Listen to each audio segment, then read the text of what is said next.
അതല്ല, അത് എന്റെ പൊന്നെ കറി വെക്കാനല്ല, തിന്നാനാണ്.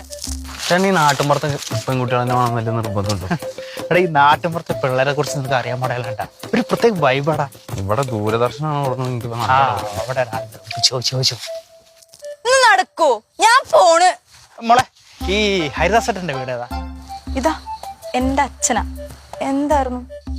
അല്ല, ഗംഗേട്ടൻ പറഞ്ഞിട്ടേ പെണ്ണ് കാണാൻ വന്നായിരുന്നു. അമ്മേ, അയ്യോ.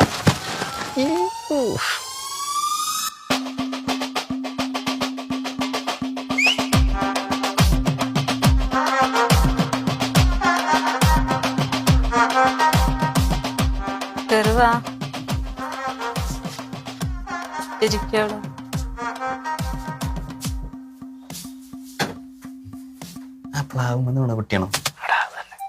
അനിയത്തിക്ക് എത്ര വയസ്സായി?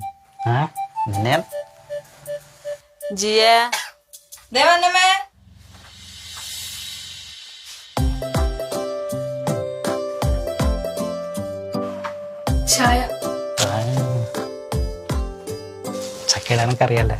ഇഷ്ടായി. എന്ത് ചക്കയോ? അല്ലല്ല, വരനൊക്കെ മാറി.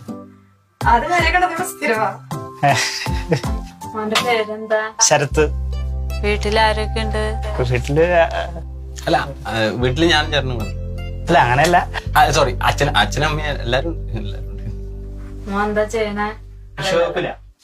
ചേച്ചിയെ അവര് വന്നിട്ടുണ്ട്.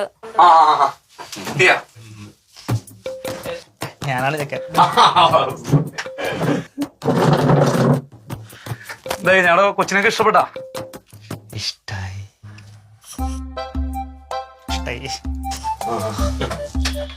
എന്താ ചെയ്യുന്നത്? ഞാനിവിടെ ഒരു അടുത്ത സ്കൂളിൽ പഠിപ്പിക്കാം. ഞങ്ങളുടെ അവസ്ഥകളൊക്കെ അറിയാലോ. എല്ലാം അറിയാമേ. അപ്പൊ അങ്ങനെ അച്ഛനും അമ്മയൊക്കെ വീടൊന്നും കാണാനായിട്ട് ഞങ്ങൾ പറയാം. ശരി, നമുക്ക് പറഞ്ഞ പോലെ. അപ്പൊ ചേട്ടത്തിനെ സ്ഥിരമായിട്ട് കാണുന്നത് ഇവിടെ വെച്ചിട്ടാണല്ലേ? ഒന്ന് ഓടപ്പാ, ഞാനേ കണ്ടിട്ടുള്ളൂ, അവളെന്നെ കണ്ടിട്ടില്ല. സമയമുണ്ടല്ലോ, നമുക്ക് ഇനി ഒരുമിച്ച് കാണാം. നിന്റെ ഒരുക്കം കണ്ടപ്പോഴേ എനിക്ക് തോന്നി. ആ ചേട്ടാ, അവര് വരുന്നുണ്ട്.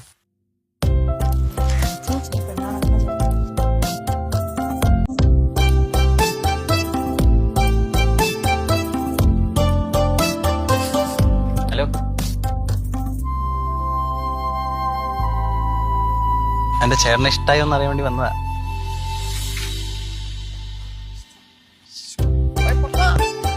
അതെ, അടുത്ത ആഴ്ച അമ്മേനെ കൊണ്ട് വരുന്നുണ്ട്.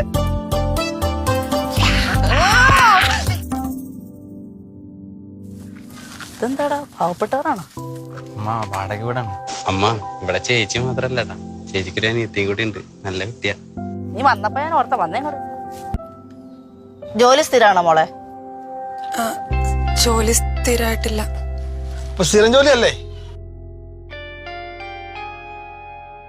ഈ വീട് സ്ഥലമൊക്കെ നിങ്ങളുടെ സ്വന്തമാണോ? അല്ല, വാടക. വാടകയ്ക്കാ? സ്വന്തമായിട്ട് സ്ഥലമൊന്നും ഇല്ല? ഇല്ല, സ്ഥലം മേടിക്കാനായിട്ട് അഡ്വാൻസ് കൊടുത്തായിരുന്നു, പക്ഷെ അത് മേടിക്കാൻ പറ്റിയില്ല. അതെ, മോനാണ് അതിൻ്റെതെല്ലാം ചെയ്തത്. ഒരു വണ്ടി ആക്സിഡന്റ് പറ്റി മോനങ്ങ് പോയി. അപ്പൊ ഈ രണ്ട് പെമ്പിള്ളേര് മാത്രമേ ഒത്തായിട്ടുള്ളൂ? കിട്ടപ്പോറൊന്നുമില്ല. നിങ്ങൾ സംസാരിക്കും, ഞാൻ പോരാ, ഒന്ന് നോക്കിയിട്ട് വരട്ടെ. ഞങ്ങളുടെ മോന് കൃഷി വകുപ്പിലാ ജോലി, വലിയ ജോലിയാ. കാര്യങ്ങളൊക്കെ പറഞ്ഞിട്ടുണ്ടായിരുന്നു. ശരിയാണ്, പക്ഷെ കല്യാണം ആകുമ്പോ അതിന്റെ ഒരു രീതിയൊക്കെ ഉണ്ടല്ലോ. ഞങ്ങള് കൂലിപ്പണിക്കാരാണ്, ഒരാളെ തന്നെ എങ്ങനെ ഇറക്കി വിടുന്നുള്ളത്. ഞാൻ പറഞ്ഞു വന്നത്, ഒരു പെണ്ണെ ഇറക്കി വിടുമ്പോ അതിന്റെ രീതികളൊക്കെ ഉണ്ടല്ലോ, അതുകൊണ്ട് പറഞ്ഞ മനസ്സിലായില്ലേ? അവസ്ഥ ഇതാണ് അവസ്ഥ. കാരണം അറിയാലോ, വാടക വീടാണ്, മക്കള് 2 പെൺകുട്ടികളാണ്, ഒരാളും കൂടി ഉണ്ട്. ഞങ്ങളുടെ നാട്ടിൽ അന്വേഷിച്ചറിയാം, ഞങ്ങളൊക്കെ അത്യാവശ്യം ചുറ്റുപാടുള്ള കുടുംബങ്ങളാണ്. ഞങ്ങളുടെ എല്ലാ കല്യാണങ്ങളും നല്ല രീതിയിൽ നടത്തിയിട്ടുള്ളത്. അപ്പൊ ആ രീതിയിൽ തന്നെ ഞങ്ങൾക്ക് പ്രതീക്ഷിക്കാൻ പറ്റണം. അതാവുന്ന പോലെയൊക്കെ എന്തെങ്കിലും ചെയ്യാമെന്ന് മാത്രമേ ഉള്ളൂ. അതെ, പോവല്ലേ? ആ പോവാടി, ഇത് നടപടിയാവൂല. പടാ.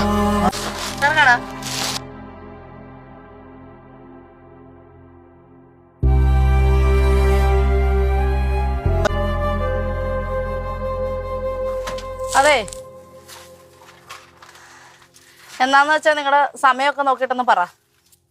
എന്തിനടിയാ ഇവിടുന്ന് കിട്ടാൻ പറഞ്ഞില്ല? ഞാൻ പറഞ്ഞില്ലേ, ആ പോവാം. എന്ത് കുന്തോ കിട്ടൂലെന്ന്? ശ്രീധനോ, നാണോ ഉണ്ടോ പറയാനായിട്ട്? നീ എന്നെ വർത്താനേ പറയുന്നേ? നിനക്ക് വേണോടാ ശ്രീധരം?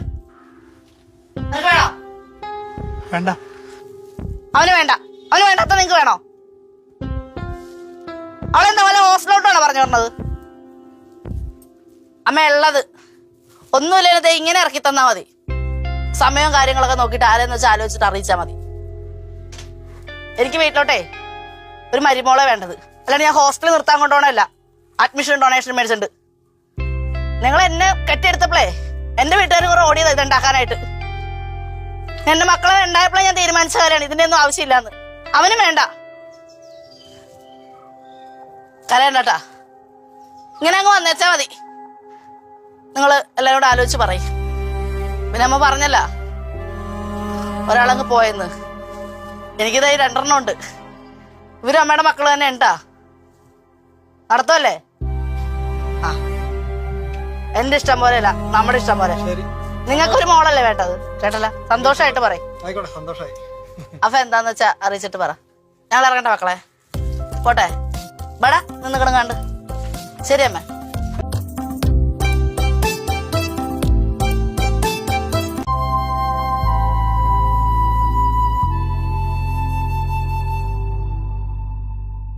ഇനിയുള്ള കാലമെങ്കിലും ഒരു കുട്ടിയുടെ ജനനം തൊട്ട് അവൻ വളർന്നു വരുമ്പോൾ അവന്റെ മാതാപിതാക്കളാണ് ആദ്യം തീരുമാനമെടുക്കേണ്ടത്. ഇവന് സ്ത്രീധനം ആവശ്യമില്ല എന്ന്. ചെറുപ്പകാലം തൊട്ട് തന്നെ അതിന്റെ ദൂഷ്യവശങ്ങളും അതുകൊണ്ട് ഒരു കുടുംബത്തിൽ ഉണ്ടാകുന്ന വിഷമങ്ങളും ഒരു കുട്ടിയെ ജീവിതത്തിലേക്ക് ക്ഷണിക്കുമ്പോൾ അവിടെ സ്വർണത്തിനോ പണത്തൂക്കത്തിനോ അല്ല, മനുഷ്യന്റെ മനസ്സിനാണ് വില എന്ന് മനസ്സിലാക്കിയെടുത്ത് ഇനി വരുന്ന തലമുറയെ വളർത്തിക്കൊണ്ടുവരുവാൻ നമുക്ക് കഴിയട്ടെ.